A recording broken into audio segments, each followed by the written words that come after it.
नमस्कार, times now नव भारत पर देश के सबसे पसंदीदा डिबेट शो राष्ट्रवाद में आपका स्वागत है। आपके साथ मैं हूं राकेश पांडे।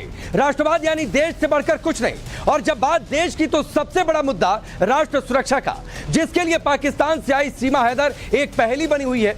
सीमा हैदर भारत में घुसने के लिए सीधे नेपाल आने की बजाय पहले दुबई क्यों गई?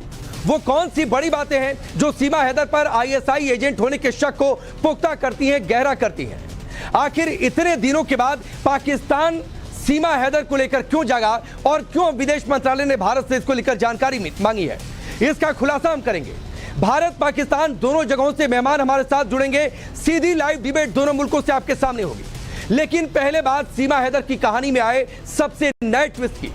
सीमा के एक से अधिक अफेयर को लेकर चौंकाने वाले खुलासे हुए हैं। पाकिस्तान से सीमा का एक और आशिक सामने आ चुका है। ओसामा नाम का यह शख्स सामने आया।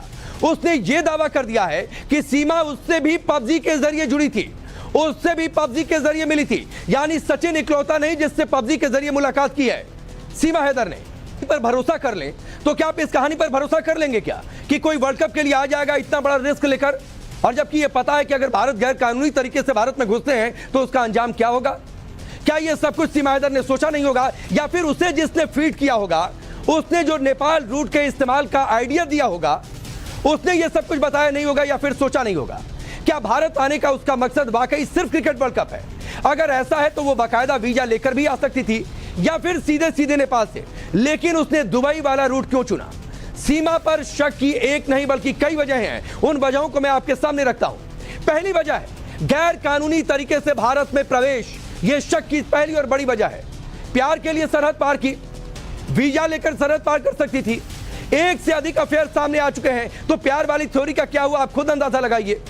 पाकिस्तान से आई है, हिंदी अच्छे तरीके से बोलती है, कम पढ़ी लिखी हुई है सीमा हैदर, लेकिन मैंने खुद इंटरव्यू लिया, आपने सुना भी कितने अच्छे तरीके से वो बातें करती है, अंग्रेजी के शब्दों का इस्तेमाल करती है, मीडिया के सामने कॉन्फिडेंट रहती है। इंटरव्यूज आप करिए तो सवालों का संयमित तरीके से जवाब देती है। ऐसा कोई आम आदमी कर सकता है क्या? इन सबके बीच आपको अब सीमा हैदर का पाकिस्तान वाला घर दिखाना बड़ा जरूरी है। ये सारी वजहें शक की हैं, लेकिन अब तस्वीर आप देखिए, ये सीमा हैदर का कराची वाला घर है और दावा है कि इसी घर में, और आप देखिए कितना पुराना सा ये घर दिखाई देता है। हालांकि पाकिस्तान में एक आम महिला के अंदर अगर आप सोचिए कितनी फाइनेंशियली क्या कंडीशन होगी, किस तरीके से ये घर की स्थिति है। लोग बता रहे हैं कि इसी मकान में किराए पर रहती थी सीमा हैदर, और मकान मालिक से ये कहकर गई थी कि 3-4 दिन देखो मैं आ जाऊंगी वापस लौटकर। लेकिन मकान मालिक को बाद में पता चलता है कि भाई ये तो सीमा हैदर हिंदुस्तान चली गई। तो ये घर है, आप देखिए ये पर्दे बेतरतीब तरीके से तार लटके हुए हैं। इसके पास इतना पैसा आ जाएगा जो खुद किराए के घर में रह रही है कि हिंदुस्तान पहुंच जाए, वो भी दुबई होते हुए। आपको सीमा हैदर का एक एफिडेविट दिखाते हैं। आपने पाकिस्तान वाला घर देखा, मकान मालिक क्या कह रहे हैं वो भी आपने सुना। अब आप ये सोचिए खुद किराए पर, और उसके पास इतना पैसा, कौन सा जमीन घर बेचकर उसने पैसा इकट्ठा किया, जबकि रहने के लिए खुद के लिए किराए का घर। एफिडेविट आप देखिए, ये एफिडेविट उसने पहले पति गुलाम हैदर से शादी के दौरान बनवाया था। ये तस्वीर आपकी टेलीविजन स्क्रीन पर है। इसमें बाकायदा वो कहता है कि कहती है सीमा हैदर, पहले ये सीमा रजा हुआ करती थी, गुलाम रजा की बेटी थी। उसने अपना नाम भी बताया, जाति बताया, उम्र 19-20 साल बताया, और ये कहा कि मैं मूल रूप से जिला खैरपुर, तालुका कोट दिजी गांव रिंद की रहने वाली हूँ। 10 दिन पहले मैंने अपने अब्बू अम्मी का घर छोड़ दिया। वजह मेरे माँ बाप बेहद लालची हैं, जबरदस्ती मेरा निकाह एक ऐसे लड़के से करवाना चाहते थे जो बिगड़ा हुआ है। अब्बू अम्मी का घर छोड़ दिया, यानी कुल इसका मिलाकर मजमून ये है कि इसने गुलाम हैदर से शादी के लिए अपने अब्बू अम्मी को छोड़ दिया, अपना घर बार छोड़ दिया, गुलाम हैदर से इसने शादी कर ली। वो गुलाम हैदर जो कि पैसे कमाने के लिए सऊदी में जाकर बैठा हुआ है। अब कौन सा घर आ गई, कौन सा जमीन आ गया जिसे बेचकर इसने दुबई जाने का पैसा इकट्ठा किया, नेपाल आने का 2-2 बार पैसा इकट्ठा किया, और उसके बाद हिंदुस्तान आ गई। ये आप सोचिएगा ये कहानी में कितना झोल है। ये एफिडेविट दिखाने का मकसद सिर्फ यही है। कराची का घर भी हमने आपको दिखाया। कराची के जिस घर में सीमा रह रही थी उसके मकान मालिक का बयान आपने सुना भी। अब जब सीमा खुद किराए पर थी तो उसने बेचा कौन सा घर था? लेकिन बड़ा सवाल है कि वो सीधे नेपाल आने की बजाय पहले दुबई क्यों गई? किसने उसे नेपाल रूट का इस्तेमाल करने का सुझाव दिया? नेपाल रूट का इस्तेमाल पहले भी होता रहा है। कुछ बड़ी बातें मैं आपके सामने रखता हूं। इकरा भी नेपाल के रास्ते भारत आई थी। 17 फरवरी को चीनी जासूस, नेपाल सीमा पर एक चीनी जासूस को गिरफ्तार किया गया था। आईएसआई द्वारा आतंकियों के लिए लॉन्च पैड के तौर पर भी नेपाल रूट का इस्तेमाल होता है। 29 अगस्त 2013 नेपाल बॉर्डर से यासीन भटकल की गिरफ्तारी हुई थी। इसके अलावा यासीन भटकल का एक करीबी हड्डी जिसका नाम है, वो भी नेपाल बॉर्डर से ही पकड़ा गया था। 2016 में एनआईए ने लश्कर के 5 आतंकियों को पकड़ा था जब वो नेपाल सीमा को पार करने की कोशिश कर रहे थे। तो आप सोचिए नेपाल रूट कितना सेंसिटिव है, कितना इजी एक्सेस होता है। यानी जिसने इसको फीड किया उसे पता है कि नेपाल के रास्ते कैसे भारत में घुसेंगे। अब चलिए कुछ बड़े सवाल आपके सामने रखता हूं और इन्हीं सवालों के इर्द गिर्द हमारी आज की डिबेट भी आगे बढ़ेगी। पहला सवाल यह है कि भारत में जासूस है या क्या है, उसका मकसद क्या है सीमा हैदर का?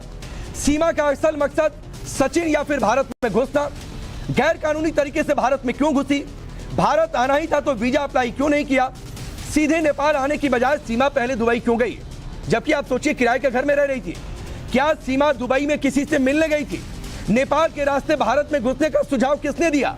क्या सीमा आईएसआई की हनी ट्रैप है? कम पढ़ी लिखी सीमा अंग्रेजी कैसे बोल लेती है?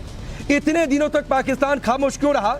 और एक और जानकारी कि पाकिस्तान के विदेश मंत्रालय ने अब जाकर भारत से संपर्क किया है और यह कहा है कि भाई हमें सीमा हैदर को लेकर पूरी जानकारी दी जाए। सीमा हैदर कब पहुंची, क्या भारत सरकार के पास जानकारी है, यह सब कुछ मांगी गई है। चलिए अब आपका परिचय आज के मेहमानों से करवाता हूं। हमारे साथ मेजर जनरल एसपी सिन्हा है, रिटायर्ड, स्टूडियो में मौजूद है। रिटायर्ड कर्नल आरएसएन सिंह हमारे साथ मौजूद हैं, आपसे थोड़ी देर बाद जुड़ेंगे। वेद भूषण जी हमारे साथ जुड़ चुके हैं, रिटायर्ड एसीपी हैं। राजा मुबीन अफजल साहब हमारे साथ पाकिस्तान के पॉलिटिकल एनालिस्ट हैं और साथ ही admiral Javed Iqbal retired admiral हैं, पाकिस्तान के डिफेंस एक्सपर्ट, उनका भी हम रुख करेंगे। लेकिन सबसे पहले मैं शुरुआत करता हूं हिंदुस्तान पाकिस्तान के बीच इस सीधी डिबेट का। मेजर जनरल एसपी सिन्हा आपसे शुरू करता हूं। यह पूरी कहानी मैंने आपको दिखाई, खुद किराए पर रह रही है लेकिन दुबई जाने का खर्चा, नेपाल के रूट के इस्तेमाल का खर्चा, नेपाल के रूट पर यासीन भटकल पकड़ा जाता है, लश्कर के लोग पकड़े जाते हैं। आपकी एनालिसिस क्या है सीमा हैदर को लेकर? देखिए, मेरा पूर्ण विश्वास है सीमा हैदर एक आईएसआई एजेंट है, इसमें कोई शक नहीं है। अब मैं कुछ बिंदुओं को जोड़ता हूं। यदि ये प्रेम का ही भूत उसको सवार था तो नॉर्मल तरीके से क्यों नहीं आई? वीजा लेके, प्रॉपर वीजा लेके आती, ऐसा क्यों नहीं किया? 2 मोबाइल का तोड़ना, 4 सिम को तोड़ना, ये हॉटस्पॉट यूज करना, जब नेपाल में घुसी तो वीआईपी पे किसी बोरोड मोबाइल से बात करना, फिर नेपाल से हिंदुस्तान में आ गई, फिर उसको डिस्कार्ड कर देना, 4 डेट ऑफ बर्थ का सर्टिफिकेट, 6 पासपोर्ट, 3 आधार कार्ड। तो सवाल यह है, ये कहती है 5th क्लास पास है, लेकिन जिस तरह से लेवल ऑफ कॉन्फिडेंस इसका दिखता है और मीडिया के सामने आती है, इसका मतलब मेरा अनुमान है कम से कम 6 महीना आईएसआई ने इसको ट्रेनिंग दी है। मैं 1998 से नोएडा में रह रहा हूं, मेरे को यूपी का डायलेक्ट पे फ्लुएंसी नहीं आया है, और इस महिला का देखिए फ्लुएंसी। अब आप खुद कह रहे हैं कि रेंटेड हाउस में रहती थी, और जो आपने वीडियो पिक्चर जो दिखाया वो तो यहाँ का रिक्शा वाला भी उससे बेटर कंडीशन में रहता है। तो दुबई कही गई, क्यों गई? तो मुझे लगता है वहाँ आईएसआई के द्वारा वहाँ फंड किया गया है, ये पैसा इकट्ठा की है। जिसको खटारे फ्लैट में रहती थी उसको 13 लाख जमीन बेच के कहां से आ गया? कौन सा जमीन? नहीं, जमीन था कहां सिन्हा साहब? एग्जैक्टली, जमीन था कहां, जमीन थी कहां, कौन सी जमीन बेची उसने जब खुद किराए के घर में रह रही थी? एक बहुत सीरियस बिंदु पर मैं टिप्पणी करने जा रहा हूं। मेरी जो बैटल रीडिंग है, मेरी जो सोच है, अप्रिसिएशन, वो ये कहती है कि 2024 के पहले जो लोग कहते हैं कि सर आप ये बात बोल रहे हैं तो बहुत अतिशयोक्ति है, अतिशयोक्ति नहीं है। ये मोदी जी टारगेट पे हैं और 600 से 700 केसेस पाकिस्तान की महिलाएं हिंदुस्तान के नौजवानों को ट्रैप करने के चक्कर में, ये वीआईपी वगैरह वगैरह पता नहीं क्या क्या सिस्टम है, मैं तो जानता भी नहीं। तो ये मोबाइल पे हनी ट्रैप करने की कोशिश की जा रही है। क्यों? अभी क्यों? तो मेरा ये अनुमान है कि ये 600-700 जो नागिन आएंगे हिंदुस्तान में, इनका मुख्य टारगेट होंगे मोदी जी। ठीक है, ये बड़ी बात आप कह रहे हैं एकदम। सिन्हा साहब आप ये बहुत बड़ी बात कह रहे हैं। मुबीन अफजल साहब, क्या यशराज बैनर टाइप की कोई फिल्म बनाने की कोशिश की है पाकिस्तान ने इस बार भी? जो खुद किराए पर रह रहा हो, मकान मालिक से ये कहकर जाता हो कि 3-4 दिन मेरा घर देखना, उसके पास जमीन कहां से आ गई बेचने की? उसके पास इतना पैसा कहां से आ गया कि दुबई चली जाए? क्या पाकिस्तान के लोग सीधे नेपाल नहीं पहुंच पाते क्या? सबसे पहले तो मैं आप सबसे ये अर्ज करना चाहूंगा कि देखें, मैं सब मेरे लिए मौजूद है, मैं सबकी रिस्पेक्ट करता हूं और पाकिस्तान की लेडीज हो या फिर वो इंडिया की लेडीज हो, हम सब औरतों की रिस्पेक्ट करते हैं। हमारा मजहब ये कहता है हम सब जो भी होते हैं हम सबकी रिस्पेक्ट की जाए। लेकिन जिस तरह से ये हमारे मुझसे पहले जो बात कर रहे थे, इनकी जो बात थी, तो मुझे ये नागन लफ्ज जो था ना, ये बिल्कुल गलत था, ये इस्तेमाल होने वाला नहीं था। अब मेरे भी कुछ सवाल है, वो सुनिएगा। अब पहला सवाल ये है, वो दुबई से गई या यहाँ से गई, इंडिया में गई, तो इंडिया में आपकी एजेंसीज क्या कर रही थी? उस वक्त डांस कर रही थी। इस वक्त सीमा हैदर आपके पास है, इंट्रोगेट आपने करना या हमने करना पाकिस्तान से आके? भाई आपकी सारी एजेंसीज लगी, अभी तक नहीं पकड़ सकी, और वो अभी उस घर में रह के टिकटॉक बना रही हैं, उनके साथ बात कर रही हैं। और वो नागन, अब जिस बंदे के लिए वो गई है, उस बंदे को आप खड़ा करके देखें। मुझे तो लगता है उसको खड़ा करके चलने के लिए भी ड्रिप के सहारे की जरूरत पड़ेगी। तो नागन उसको क्यों डसेगी? वो आपको कहीं से शाहरुख खान नजर आता है या सलमान खान नजर आता है जिसको नागन डसने की आप बात कर रहे हैं? कहने का मकसद ये है कि इस वक्त सीमा हैदर आपके पास है, इंट्रोगेट आपने करना है, हमने नहीं करना। आप करेंगे। आपके इलाके में आपको बेचैनी क्यों हो रही है? हम करेंगे। आप मौके का इंतजार कीजिए, समय का इंतजार कीजिए, हम करेंगे। आपको बेचैनी क्यों हो रही है? क्या टॉपिक डिस्कशन है और कहां जा रहे हैं आप? टेंजेंट डिस्कशन है कि उस नागिन को पाकिस्तान की आईएसआई ने भेजा है। डिस्कशन ये है, ये चीज वो पाकिस्तान आईएसआई एजेंट है। डिस्कशन ये हो रहा है और आप कहां से खत चले गए? इंक्वायरी क्यों नहीं की? कैसे आ गई? कैसे आ गई? नेपाल पोरस बॉर्डर है तो आ गई, आ गई, चली गई। वो तो आप क्या अफगानिस्तान के पाकिस्तान में कैसे आ जाते हैं? अफगानिस्तान से पाकिस्तान में कैसे आ जाते हैं? ये क्या बात करते हो? गलतफहमी कर रहे हो? क्या करेंगे? क्या से क्या बात कर रहे हो? टू द पॉइंट बात करो। टारगेट हो रहे हैं इस वक्त। टू द पॉइंट बात करो। कर्नाटका में मुबीन भाई जो सुनिए भाई, सुनकर एक दूसरे को सुनते हुए डिबेट करिए। मुबीन भाई, जो बातें आप कह रहे हैं और जो एसपी सिन्हा ने सवाल उठाया कि अफगानिस्तान के लोग पाकिस्तान में कैसे घुस जाते हैं, तालिबानी कैसे पाकिस्तान में घुस जाते हैं, टीएलपी के लोग कैसे घुस जाते हैं, कैसे अटैक कर देते हैं। दूसरी बात, आपने इंटरोगेशन की कही। सर, इंटरोगेट तो करेंगे, एजेंसी अपना काम कर रही है। इंटरोगेट हमने कसाब को भी किया था और सच्चाई दुनिया के सामने रखी थी। संसद पर हमले के जो आरोपी थे उनको भी इंटरोगेट किया, तो उसमें कमियां नहीं रखती हमारी एजेंसियां। आप लोग इतने इंतराज कर रहे हैं, वो नेपाल के जरिए आ गई, तो आप क्या? मुबीन भाई नहीं मुबीन भाई, अच्छा चलिए मैं आगे बढ़ता हूं। हमारे साथ एडमिरल जावेद इकबाल साहब भी जुड़ चुके हैं। आपका बहुत बहुत स्वागत है इकबाल साहब हिंदुस्तान में। बहुत शुक्रिया, बहुत शुक्रिया। मेरा सवाल यह एडमिरल साहब कि क्या आईएसआई ने फिल्में बनानी शुरू कर दी है क्या?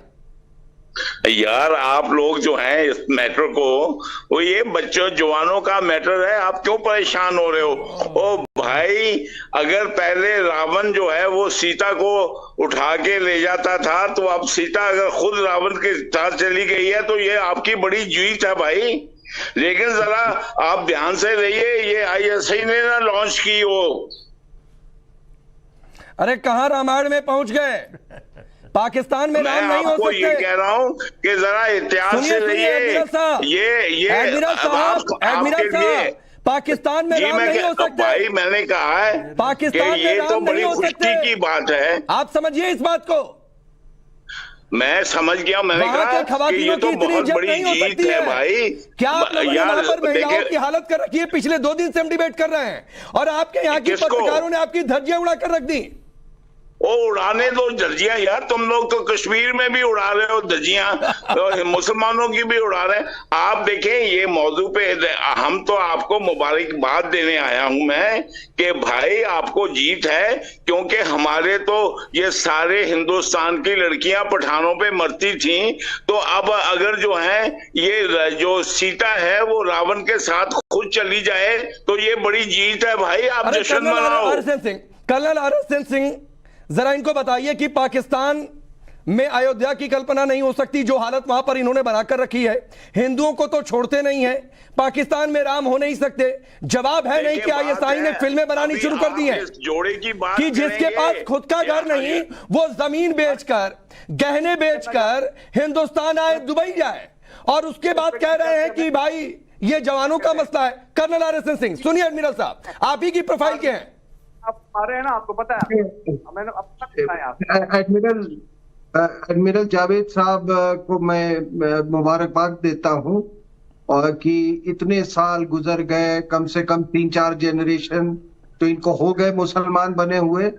इनका शायद तीसरा ही जनरेशन है, लेकिन आज तक रामायण नहीं भूले हैं आप। ये कमाल की चीज है। अभी बात नहीं, ये कमाल की चीज है ये। और मुझे रामायण नहीं बोला हूँ, मैं हिंदुस्तान ये कमाल की बात है कि आज तक आप अपने सनातनी पूर्वजों को आप नहीं भूले हैं। आप अच्छा, बात मुबारकबाद दे रहा हूँ नहीं कि भाई अगर वो सीटा जो है। एडमिरल साहब सुन लीजिए, एडमिरल साहब सुन लीजिए, कर्नल RSN सिंह, बड़ी फतह है। दूरी बहुत है, हम ऑनलाइन एक दूसरे के सामने दिख रहे हैं एडमिरल साहब, लेकिन दूरी बहुत है, आवाज ओवरलैप करेगी तो लोगों को समझ में नहीं आएगा। तो एक बार सुन लीजिए कर्नल RSN सिंह को, फिर जवाब दे दीजिएगा। वेद जी आपके पास भी आता हूं। दूसरी बात, एक तो आप अपने पूर्वज को नहीं भूले हैं, रामायण को नहीं भूले हैं, सबसे बड़ी बात है। दूसरी बात है कि ये महिला भी जो आई है, ये बिल्कुल शुद्ध संस्कृत की जो हिंदी के जो वर्ड्स है वो यूज करती हैं, वो भी नहीं भूली हैं। तो पूर्वज भी आपके हिंदू, संस्कृत भी आप नहीं भूले, हिंदी से भी वही वास्ता। तो ये जो उर्दू का फ्रॉड जो आप लोग चला रहे हैं, ये अलग बात जो मैं कह रहा हूँ। भाई लेकिन जहां तो यूपीसीबी में बनी थी, हमने कहा जहां भी बनी थी, हमें भाई अरे उर्दू के नाम पर तो आपके मुल्क के 2 टुकड़े हो गए। चलिए वो बात दूसरी है। मैं क्या कह रहा हूँ, आप जवाब सुन लेना। मैं कह रहा हूँ, चलिए नहीं, मैं उर्दू रामायण इन पर चर्चा नहीं कर रहा, लेकिन कर्नल RSN सिंह, एक नहीं कई सारी वजहें हैं सीमा पर शक करने की। गैर कानूनी तरीके से प्रवेश, दुबई जाना, कम पढ़ी लिखी, इतना स्मार्टली बोलना, मीडिया का इतना कॉन्फिडेंटली सामना करना। आप जिस सिंध इलाके की बात कर रहे हैं, पहली बात कि इस तरह की हिंदी सिंधी बोलते ही नहीं है पाकिस्तान के। यस, उनकी भाषा का जो लहजा जो है वो बिल्कुल अलग होता है। दूसरी बात क्या है कि कोई दुनिया का आदमी ये नहीं कह सकता है कि ये 5वीं पास है। तीसरी, आप बताइए कि एक पाकिस्तान में कौन सी महिला ऐसी है जो कि अपने पति के रहते हुए अपना जमीन बेच दे? नहीं, पति नहीं है, एक और आशिक था। पति नहीं है, एक और प्रेमी आ गया है कर्नल RSN सिंह। ओसामा नाम है उनका। अब गजब स्थिति है, वहां पर प्रेमी भी ओसामा होते हैं। पाकिस्तान में प्रेमी भी ओसामा होते हैं। वो कह रहा है ओसामा की ये तो कईयों से प्यार करती थी और ये आ गई, मुझसे भी वादा किया था इसने शादी का। मैं आता हूं, इस पर चर्चा करूंगा। लेकिन इरशाद साहब, मैंने खास तौर से अपनी गेस्ट टीम से रिक्वेस्ट किया कि आपको आज जोड़ लिया जाए। 2 दिन से आप लगातार जुड़ रहे थे। आप कह रहे थे सीमा पाकिस्तानी नहीं है। जरा इनको घर दिखाइए भाई, कराची वाला, जरा टेलीविजन स्क्रीन पर रखिए घर, कराची वाला घर रखिए। मकान मालिक का नाम मंजूर है, इरशाद साहब। और एक और जानकारी आपके लिए, इतने दिन बाद ही सही, पाकिस्तान का विदेश मंत्रालय जग गया, उसने भारत सरकार से कही है कि सीमा हैदर को लेकर पूरी जानकारी क्या कुछ है, क्या आपने सवाल जवाब किए हैं, पूरी विस्तृत जानकारी मांगी गई है। आप तो 2 दिन से कह रहे थे सीमा पाकिस्तानी नहीं है। मैं अभी भी कह रहा हूँ सीमा पाकिस्तानी नहीं है। ये आप लोग जोड़ रहे हैं, आप उसके शनाख्ती कसाब भी पाकिस्तानी नहीं था। इरशाद साहब दिखाइए मुझे, कसाब भी पाकिस्तानी नहीं था। जवाब इनका वेदभूषण जी देंगे, जवाब इनका वेदभूषण जी देंगे। बोलिए भाई, बोलिए। अरे बोलिए इरशाद भाई, बोलिए। बोलने ये दें सिंह साहब के। मुझे ये बताइए कि आपकी सरहदों में सुराख हैं जहां से पाकिस्तान के लोग आपके हिंदुस्तान में घुस रहे हैं। मैं वीजा लेने की कोशिश करता हूं, मैं वीजे के साथ हिंदुस्तान नहीं आ सकता हूं। मैं जब वीजे के साथ हिंदुस्तान जाता हूं, 10 जगह आपकी एजेंसियां रिश्वत लेकर के वहां रेजिडेंट देती हैं बंदों को घर जाने के लिए। जब CID ऑफिस में जाते हैं 5-5, 10-10 हजार रुपए रिश्वत दे करके मैं गया हूं। तो क्या बात है, ये सीमा कौन है आपकी, क्या लगती है? अरे हमारी नहीं है, आपको बताना है इरशाद भाई, आपकी क्या लगती है? ISI ने फिल्म बनाई इरशाद बैनर टाइप की, वो फिल्म बनाकर हिंदुस्तान में भेज दिया। बोलने दे, जब मुझे लिए आपने अपने साथ, मुझे बोलने दे। दूसरी बात यह है कि सीमा पे इतना चर्चा क्यों कर रहे हैं? मुझे लगता ही है कि आखिर पे जो आपका डैम टूटा है उसका डाइवर्ट करने के लिए लोगों को, कि वो डूब रहे हैं सैलाब में आपके हिंदुस्तान के लोग। अरे नहीं भाई इरशाद भाई, पूरे दिन, अरे सुनिए इरशाद भाई, हमारी दिल्ली के कई, अरे सुन लीजिए भाई, ये पाकिस्तान नहीं है, आपका वेदभूषण जी मैं आ रहा हूं, सुनिए सुनिए इरशाद भाई, ये पाकिस्तान नहीं है कि मीडिया चैनलों का मुंह बंद करवा देंगे। दिल्ली के अलग अलग इलाकों में पानी हम दिखा रहे हैं दिन भर। अभी आपसे सुनिए भाई, राष्ट्रवाद से पहले, इस शो से पहले लगातार हमने दिल्ली की अलग अलग जगहों को रिपोर्ट किया, तो ये पाकिस्तान नहीं है। वेदभूषण जी आपकी बारी, सुनिए आप सुनिए, वेदभूषण जी की बारी। अरे आऊंगा भाई, 1 घंटे की डिबेट है इरशाद भाई, 1 घंटे की डिबेट है। नहीं, मुझे 2 मिनट तो दो यार। अरे फिर देता हूं, पहले वेदभूषण जी को सुन लीजिए फिर आता हूं। ठीक है, वेदभूषण जी को सुन लीजिए फिर आता हूं आपके पास। ठीक है, अपनी सीमा का ख्याल कीजिए, आपका डैम टूट गया, उससे लोगों को बचाइए, उधर जाइए आप, ना कि पाकिस्तान में आप ही ठीक ठीक। वेदभूषण जी, पाकिस्तानी लोगों को सीता और राम का नहीं पता, ये बड़े शर्म की बात है। आपके टेलीविजन पर आप इनकी बकवास सुने जा रहे हैं। मेरी सीता नहीं ऐसी हो सकती, ना मेरी सीमा ऐसी हो सकती। मेरी सीमा में घुस के कोई सीमा हैदर आएगी, मुझे एक्सेप्टेबल नहीं है। ये FIR है उस सीमा हैदर के खिलाफ। मेरी सीमा ऐसी नहीं है, ना मेरी सीता है। सीता मेरी माँ है। जावेद, आपको माफी मांगनी पड़ेगी पूरे हिंदुस्तान से। आपने राम और सीता का उदाहरण दिया है, आपको शर्म आनी चाहिए जावेद, आपको माफी मांगनी पड़ेगी। एक एक करके अभी एक एक करके इरशाद भाई रुक जाइए प्लीज, इरशाद भाई रुक जाइए, मैं दोबारा आपके पास आऊंगा सर, आपको फिर से समय दे दूंगा। आप शो में थोड़ा लेट से जुड़े थे, अभी सिर्फ वेदभूषण की आवाज होने जा रही है और किसी की आवाज नहीं। मैं आपके अल्लाह ताला के लिए कुछ बकवास करूंगा, आप मंजूर कर लोगे? आप मेरी सीता और राम के लिए बकवास कर रहे हो, आपको शर्म नहीं आती? आपको शर्म नहीं आती? FIR डाल के आपकी सीमा आपके पास भिजवाई जाएगी, सीमा है इधर। मेरे भगवान के लिए, मेरे सीता के लिए, मेरे राम के लिए। जावेद तेरे जैसा घटिया आदमी नहीं है, तेरे जैसा घटिया आदमी पाकिस्तान में जलील आदमी नहीं हो सकता। तेरे जैसा जलील आदमी, क्यों तेरे जैसा साहब? घटिया आदमी। अरे एडमिरल साहब, राम के लिए बकवास रुक जाइए वेदभूषण जी, वेदभूषण जी, एडमिरल साहब भागे। अरे एडमिरल जावेद साहब, एडमिरल जावेद साहब क्यों भागे भाई? गैस टीम जरा फिर से संपर्क करिए एडमिरल जावेद साहब से। गाने वाली लड़की, अरे सैनिक मैदान छोड़कर नहीं भागा करते, गाने वाली लड़की, आपकी तो उम्र हो गई। रुक जाइए वेदभूषण जी, वेदभूषण जी करो, ठीक है, शर्म कीजिए। आपको सीता के साथ किस घटिया लड़की को कंपेयर कर रहे हो, जो भाग के 4 बच्चों की माँ इंडिया में सीता के साथ? आपके खिलाफ FIR है, आपकी सीमा हैदर, आपको मुबारक हो, हिंदुस्तान को मुबारक नहीं है। वेदभूषण जी, मैं कुछ और सवाल करूंगा आपसे कि कानून के हिसाब से सीमा हैदर का भविष्य क्या, भविष्य क्या? बेल को लेकर कई सारी बातें हैं, आगे कैसे केस चल रहा है मैं आपसे जानने की कोशिश करूंगा। लेकिन एडमिरल जावेद साहब, मैं फिर कह रहा हूं, आप आइए सर, सैनिक मैदान छोड़कर नहीं भागा करते, आप तो डिबेट छोड़कर भाग गए। मैं बैठा हूं, नहीं इरशाद भाई आपसे नहीं, मैं एडमिरल जावेद साहब बहुत ज्यादा अफियर्स, इतने के गिने नहीं जा सकते जो उसकी बचपन की दोस्त ने दावा किया है। अब चूंकि एडमिरल साहब जुड़ चुके हैं, मैं पहले उनसे बातचीत करता हूं, फिर इरशाद भाई आपके पास आता हूं। एडमिरल साहब, एक तो ये सीमा हैदर के आसपास की कहानी, मतलब पूरे प्लॉट गढ़े जा रहे हैं, उसके कई सारे अफेयर्स की कहानी। अब सोचिए, जिसके पास अपना घर तक नहीं, दुबई जाए, कई सारे बॉयफ्रेंड बनाए, नेपाल 2-2 बार जाए, नेपाल रूट का इस्तेमाल करे। जरा नेपाल रूट वाला भी ग्राफिक्स रखिएगा टेलीविजन स्क्रीन पर। यह सब कुछ बिना ISI के हाथ के संभव है क्या?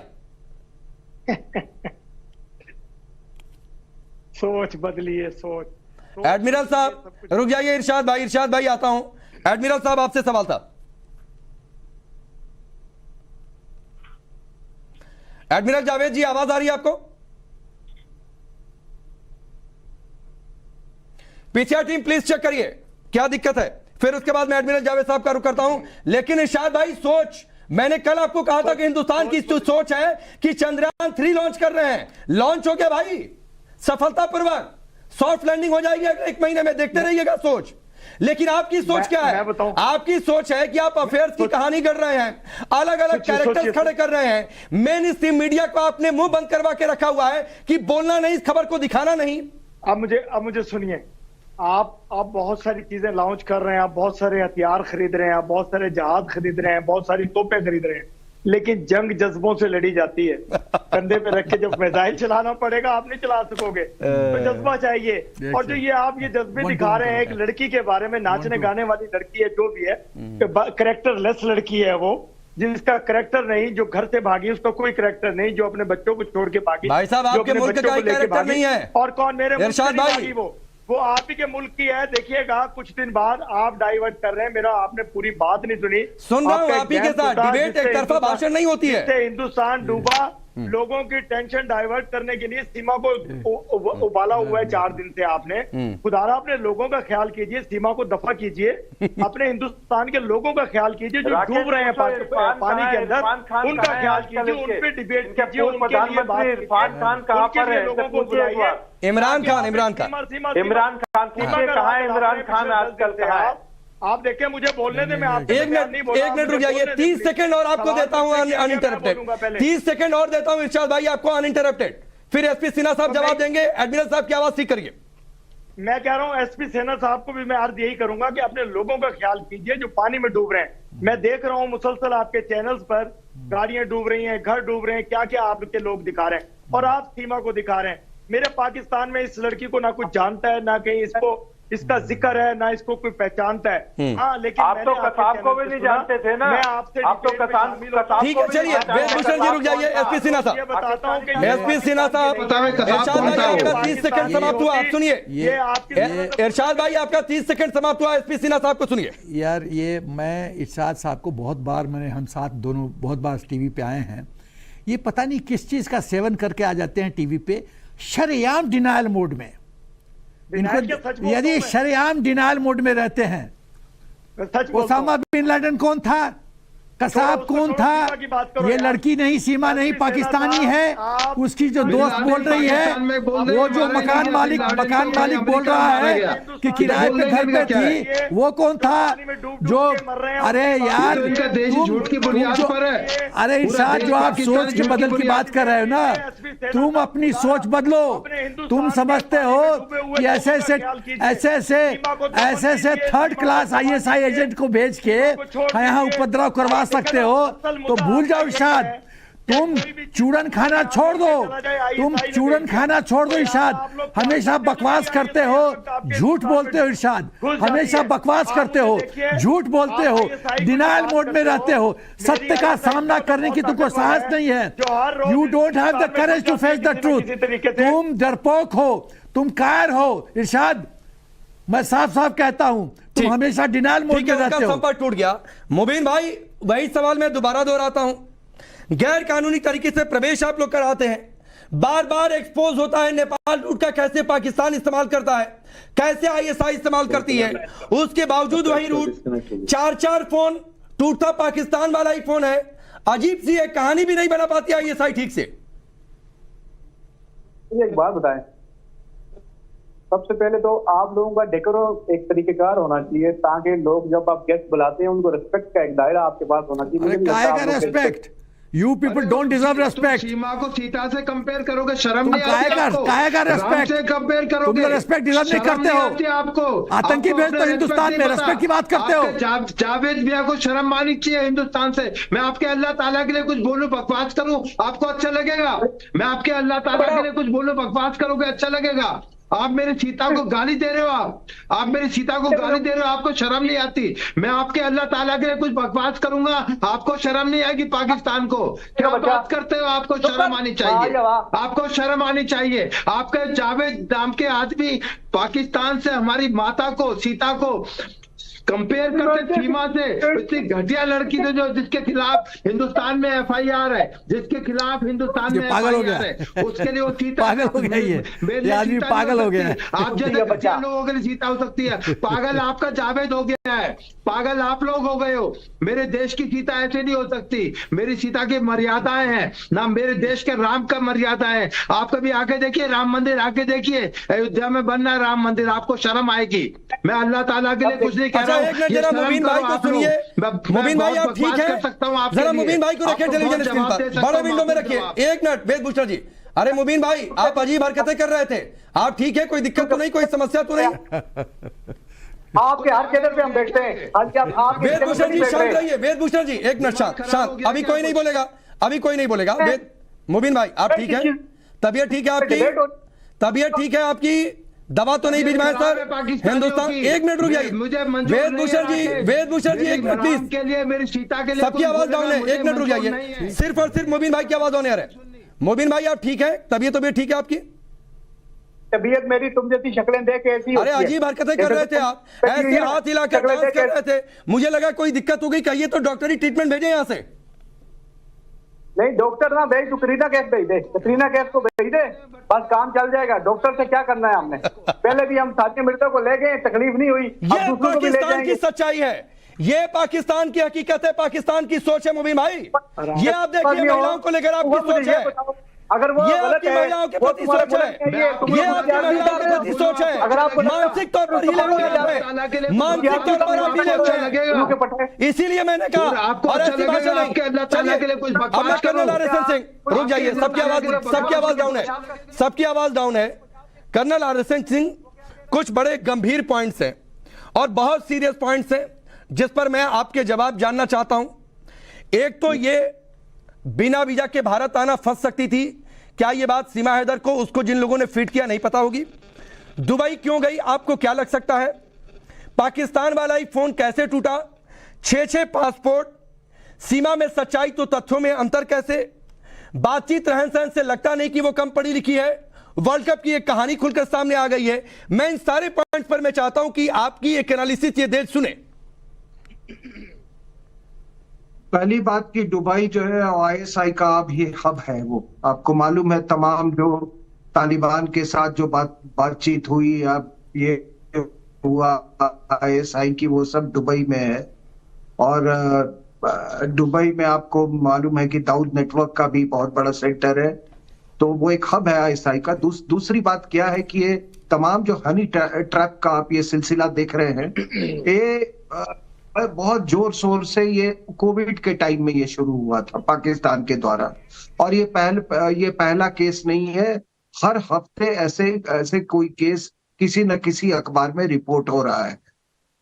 तीसरी बात जो उन्होंने कहा, देखिए क्या है कि सिंध में गरीबी बहुत है, सिंध में तो वहां की औरतों को या तो उठा के उनको मुसलमान बनाते हैं, 7-8 साल की लड़की को मौलाना उठाता है, उसको जबरदस्ती मुसलमान बनाता है। तो उनके लिए ये ऐसी महिलाएं जो है सिंध की, वो एक्सपेंडेबल हैं। आपको कभी ये पूरे जितने हनी ट्रैप जो केसेस देखे हैं उसमें कोई पंजाबी लड़की नहीं है, कोई पश्तून महिला का तो होने का सवाल ही नहीं होता है। तो केवल ये मैंने देखा है कि ये सारा कराची और इस इलाके से जनरेट हो रहा है, ये जनरेट हो रहा है। ठीक है। और सुनिए, जिस तरीके से सिंध की महिलाएं एक्सपेंडेबल है, उसी तरह ये बच्चाबाजी करने के लिए और सुसाइड बॉम्बर्स के लिए। ठीक है कर्नल साहब, थोड़ी वक्त की कमी है। वेदभूषण जी 15 से 20 सेकंड रुक जाइए सर, बिल्कुल समय नहीं है। नेपाल रूट का इस्तेमाल, आगे क्या भविष्य है सीमा हैदर का? कानूनी पहलुओं को ध्यान में रखते हुए जल्दी से वेदभूषण जी। देखिए राकेश जी, एफआईआर उनके खिलाफ दर्ज है जिसमें वो बेल पर है, क्योंकि हिंदुस्तान डेमोक्रेटिक कंट्री है, आईएसआई उसको देश को नहीं चलाती है। वहां की अदालत ने उसका संज्ञान लिया है, बेल पर दिया है, उसको डिपोर्ट किया जाए। उनकी सीमा उनको मुबारक, हमें ये सीमा मुबारक नहीं है। ये देश आज नहीं तो कल इस एफआईआर के तहत ठीक है, वक्त इतना ही है। माफी के साथ वक्त इतना ही है। आप सबका बहुत बहुत शुक्रिया। मोबिन साहब आपका भी बहुत बहुत शुक्रिया। इरशाद भाई आपका बहुत बहुत शुक्रिया। Colonel RSN Singh, SP Sinha साहब, वेदभूषण जी, आप सबका बहुत बहुत शुक्रिया।